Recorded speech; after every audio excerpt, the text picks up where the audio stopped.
Bismillahirrahmanirrahim. Assalamualaikum warahmatullahi wabarakatuh. Selamat sore, salam sejahtera bagi kita semuanya. Bapak, Ibu, dan saudara-saudara sebangsa dan setanah air yang saya hormati. Kita merasakan semuanya dampak dari pandemi COVID-19 yang dirasakan oleh masyarakat luas, baik itu pengusaha, pegawai, pekerja pabrik, supir taksi, supir bus, supir truk, kernet, pengemudi ojek, petugas parkir, para pengrajin, pedagang kecil, pelaku usaha mikro, dan masih banyak lagi.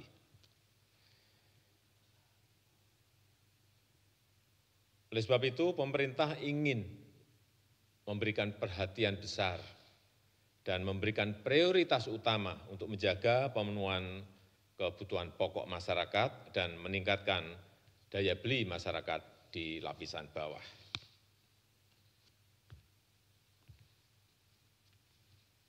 Pada tanggal 31 Maret yang lalu, saya telah menyampaikan kebijakan mengenai penerima manfaat dari program Keluarga Harapan yang diberikan kepada 10 juta keluarga penerima. Jumlahnya, total anggarannya adalah 37,4 triliun rupiah. Kemudian yang berkaitan dengan kartu sembako diberikan kepada 20 juta penerima. Per orang diberikan 200.000 per bulannya dan totalnya adalah 43,6 triliun rupiah. Kemudian kartu prakerja yang sudah saya sampaikan yang lalu juga 5,6 juta orang, insentif pasca pelatihan sebesar Rp600.000 selama 4 bulan. Anggaran yang disiapkan adalah 20 triliun rupiah. Kemudian juga pembebasan tarif listrik 450 VA dan diskon tarif listrik untuk 900 VA, yang tadi yang 450 VA 24 juta pelanggan dan yang 900 VA 7 juta pelanggan. Anggaran yang disiapkan adalah 3,5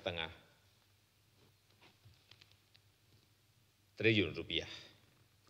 Dan dalam minggu ini, pemerintah telah memutuskan beberapa kebijakan bantuan sosial yang baru,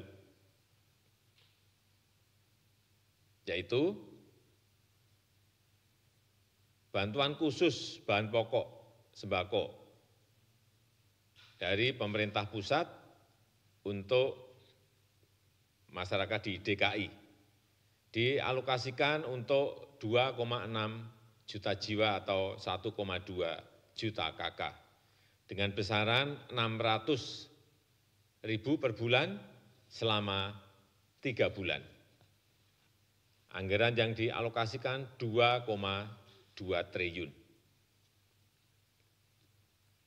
Kemudian bantuan sembako untuk wilayah Bogor, Depok, Tangerang, dan Bekasi diberikan kepada 1,6 juta jiwa atau 576.000 KK sebesar 600.000 per bulan selama 3 bulan dengan total anggaran 1 triliun rupiah. Untuk masyarakat di luar Jabodetabek akan diberikan bantuan sosial tunai kepada 9 juta KK yang tidak menerima bansos PKH maupun bansos sembako. Sekali lagi, kepada 9 juta KK sebesar 600.000 per bulan selama 3 bulan dan total anggaran yang disiapkan adalah 16,2 triliun rupiah. Kemudian juga sebagian dana desa juga segera dialokasikan untuk bantuan sosial di desa. Diberikan kepada kurang lebih 10 juta keluarga penerima dengan besaran 600.000 per bulan selama 3 bulan dan total anggaran yang disiapkan adalah 21 triliun rupiah.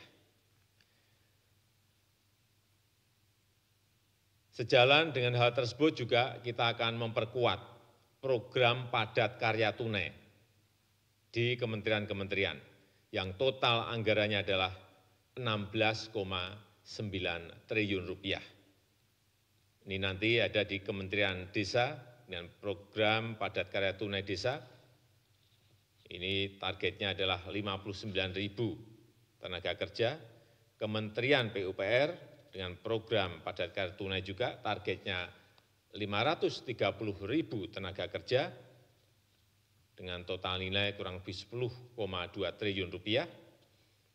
Kemudian di kementerian yang lain, Kementerian Pertanian, Kementerian Kelautan dan Perikanan, kemudian Kementerian Perhubungan. Dan yang terakhir, Polri juga akan melaksanakan program keselamatan. Ini seperti program Kartu Prakerja, namanya program keselamatan oleh Polri, yang mengkombinasikan bantuan sosial dan pelatihan.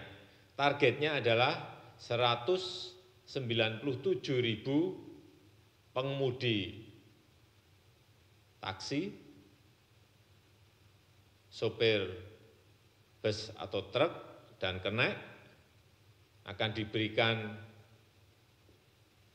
insentif 600.000 per bulan selama 3 bulan. Anggaran yang disiapkan di sini adalah sebesar 360 miliar. Bapak, Ibu, dan saudara-saudara yang saya hormati, saya rasa itu yang bisa saya sampaikan pada kesempatan yang baik ini. Pemerintah akan terus berupaya untuk menyisir lagi anggaran-anggaran yang tersedia untuk menambah lagi bantuan sosial, memperluas peluang kerja bagi masyarakat di lapisan bawah untuk program padat karya. Kita harus sadar bahwa tantangan yang kita hadapi tidak mudah, kita harus hadapi bersama-sama. Saya mengajak para pengusaha untuk berusaha keras mempertahankan para pekerjanya, dan saya mengajak semua pihak untuk peduli kepada masyarakat yang kurang mampu. Dengan bergotong royong secara nasional, kita bisa mempertahankan capaian pembangunan dan memanfaatkannya untuk lompatan kemajuan. Dan sekali lagi saya ingin memberikan apresiasi yang tinggi kepada seluruh jajaran yang bergerak di depan dalam hal ini, dokter, para perawat, tenaga medis yang berada di rumah sakit dalam kita berperang melawan COVID-19 ini. Saya memberikan apresiasi yang tinggi dan itu yang bisa saya sampaikan pada kesempatan yang baik ini. Terima kasih. Wassalamualaikum warahmatullahi wabarakatuh. Baik Pak, selamat siang. Sudah ada beberapa pertanyaan dari wartawan yang sudah masuk. Yang pertama dari Hani dari LKBN Antara. Pertanyaannya adalah bagaimana sebenarnya kebijakan mudik? Pemerintah terkesan tidak tegas dan tidak satu suara dalam menentukan kebijakan soal boleh tidaknya mudik.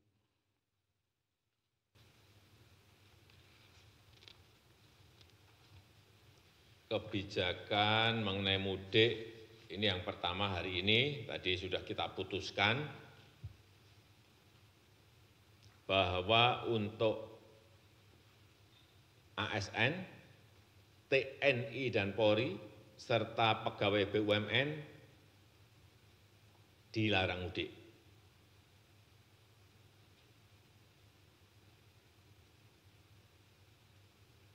Kemudian untuk masyarakat, kita akan melihat lebih detail di lapangan, akan mengevaluasi dari hal-hal yang ada di lapangan. Untuk itu, sekali lagi, pemerintah menganjurkan untuk tidak mudik.